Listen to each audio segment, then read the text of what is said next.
아버지가 아들이 더 이상 구찌라는 이름을 사용하지 못하도록 소송을 걸어버려. 아, 아들한테? 그래서 이제 더 이상 사용을 할 수가 없게 되는데 문제가 뭐냐면 아들이 지금 이거 이대로 패소하고 사용 못하게 되면 나 지금 사기죄로 걸로 들어가게 그치, 생겼잖아. 그치. 지금 아버지가 나에게 이런 소송을 할 수 있는 이유가 뭐야? 아버지가 그룹의 회장이기 대표이기 때문이잖아. 그럼 아버지가 나에게 소송 못 걸게 만들면 어떻게 하면 된다? 아빠를 끌어내리는 그렇지, 거야? 아버지를 끌어내리면 되는 거야.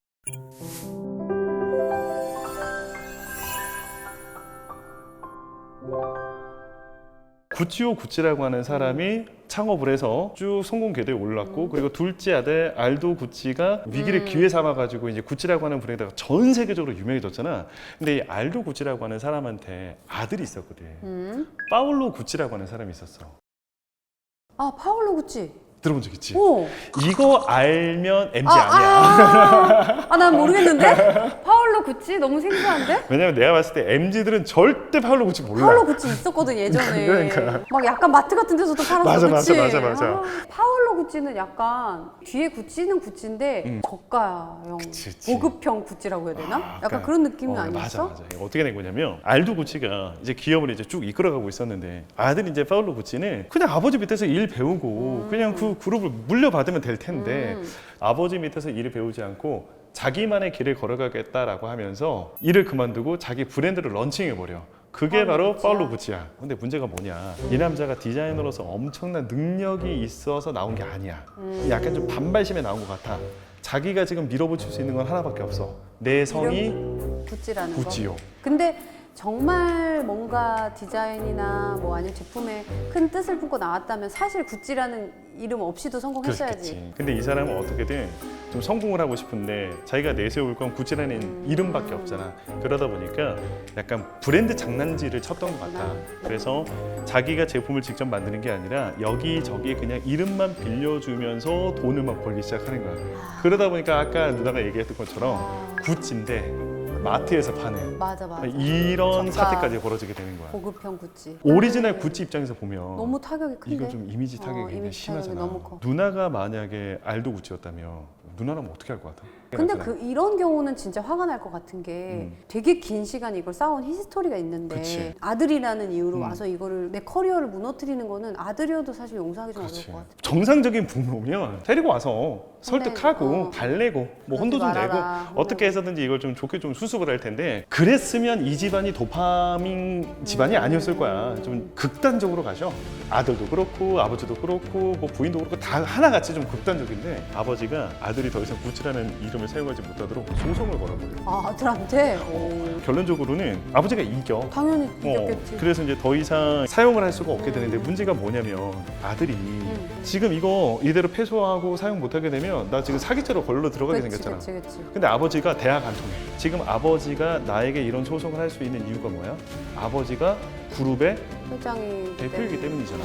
그럼 아버지가 나에게 소송 못 걸게 만들면 어떻게 하면 된다? 아빠를 끌어내리는 거야? 아버지를 끌어내면 돼. 구찌오 구찌가 아들이 넷이 있었잖아.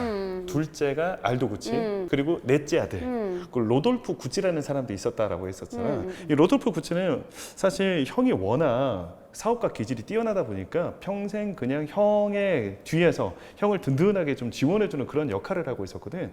그런데 이 로돌프 구찌라고 하는 사람에게도 아들이 있었어. 마우르치오 구찌라고 하는 사람이었어. 파울로 구찌하고는 사촌. 그렇지. 또 이 사람도 어쨌든 구찌 가문 사람이잖아. 그 창업주의 손자잖아. 그치. 그러다 보니까 지분 상당수 가지고 있었단 말이야. 아. 그리고 더군다나 이 로돌프 구찌가 나중에 이제 사망하게 되면서 이 마리오추 구찌라고 하는 사람이 대주주가 돼.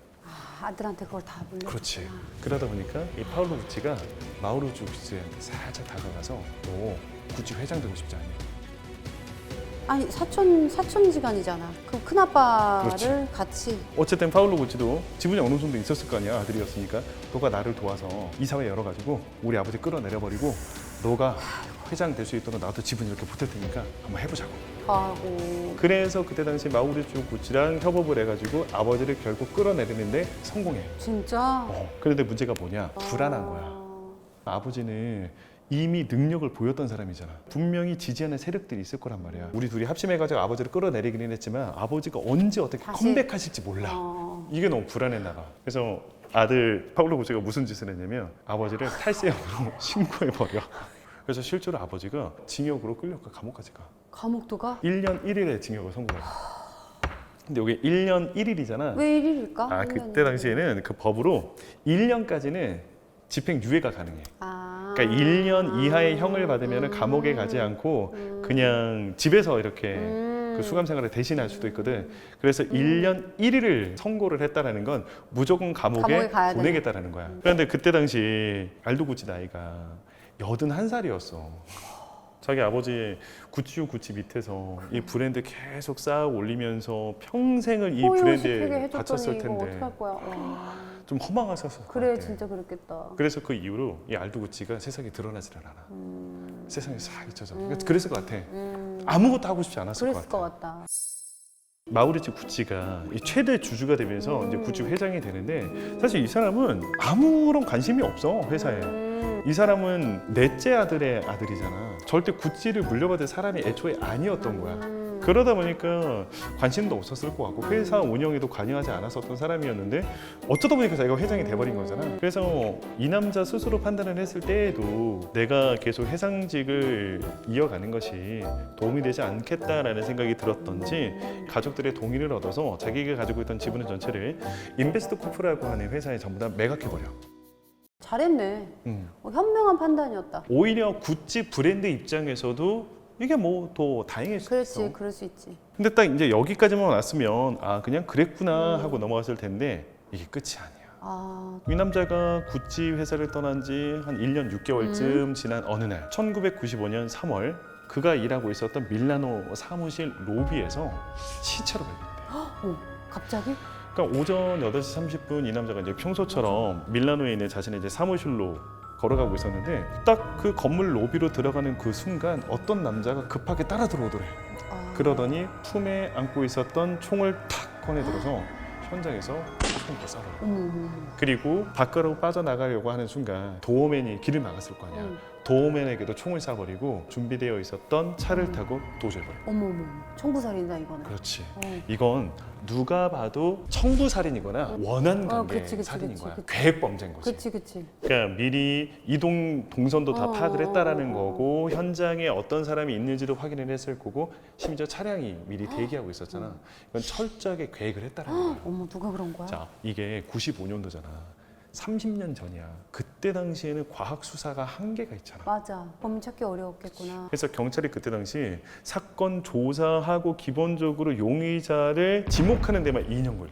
아, 그러니까 이 정도로 유명한 사람이 죽었으면 보통 경찰력이 총동원이 되잖아. 근데 그럼에도 불구하고 2년이나 걸렸다라는 건 그때는 진짜 얼마나 철저하게 계획을 하고 범행을 저질렀는지 우리가 느껴볼 수 있는 부분인 거죠. 잘못해서 완전 범죄 될 수도 그렇죠. 있어. 근데 누가 그런 거야? 그래서? 처음에 사람들이 이제 의심을 했을 때에는 너무 계획적이고 완벽하다 보니까 이거 정말 원한 관계에 그래, 의하여 뭔가, 철저하게 뭔가 계획을 했던 게 뭔가, 아닐까. 분명히 구찌 가문에 누군가가 이렇게 했을 거다라고 했는데 잡아보니까 동네 피자 가게 아저씨야. 피자 가게 아저씨? 동네 피자 가게 아저씨. 뭐지? 이 베네데토라고 하는 그냥 정말 평범한 피자 가게 아저씨였어. 근데 이 남자가 이제 잡히고 나서 신문을 해보니까 그때 당시 자기가 좀 빚에 시달리고 있었는데 누가 찾아오더니 때문에. 돈을 줄 테니까 이 사람을 좀 죽여줄 수 있느냐고 청부 진짜 청부살인이었구나. 청부 의뢰가 들어온 거야. 나중에 밝혀진 바에 따르면 이 청부 살인을 의뢰한 사람이 바로 마우리티오의 전 부인이었던 파트리치아 레지아. 전 부인? 갑자기 웬 부인? 이야기는 이제 과거로 좀 거슬러 둘이 올라가야 뭐가 문제가 되는데 있었던 거야? 이 마우리치가 회사를 떠나기 이제 한참 전인 1973년도 구찌와 이제 관련이 있었던 그 시절에 이 청년 마우리치오가 이 가난한 세탁소집 딸이었던 이 파트리치아와 결혼을 하게 돼. 구찌 가문의 3세와 가난한 세탁소집의 딸 전혀 어울리지 않았거든. 그치? 또 그럼에도 불구하고 두 사람이 좀 너무 사랑하다 보니까 마우리치오가 다른 조건은 다 보지 않고 오직 이 사람 한 사람만 보고 이제 결혼을 했는데 자 어제까지만 하더라도 나는 당장 끼니를 걱정해야 되는 그런 가난한 집의 딸이었었는데 하루아침에 내가 재벌집 며느리가 된 거야. 너무너무 이게 다른 세상인 거야. 그치. 그러다 보니까 이 여자가 욕심이 점점 좀 커져가기도 했던 것 같고 오히려? 보통 유럽권에서는 시집가면 여자의 성이 남자 성을 따라가잖아. 맞아. 구찌 부인으로 불리기 시작하는 거지. 아. 그러니까 이거에 이제 푹 빠져버린 거야. 그리고 이 여자가 했던 말 중에 되게 유명한 말이 있거든. 자전거를 타고 행복하게 사는 것보다 롤스로이스에서 울면서 사는 게 더 낫다고.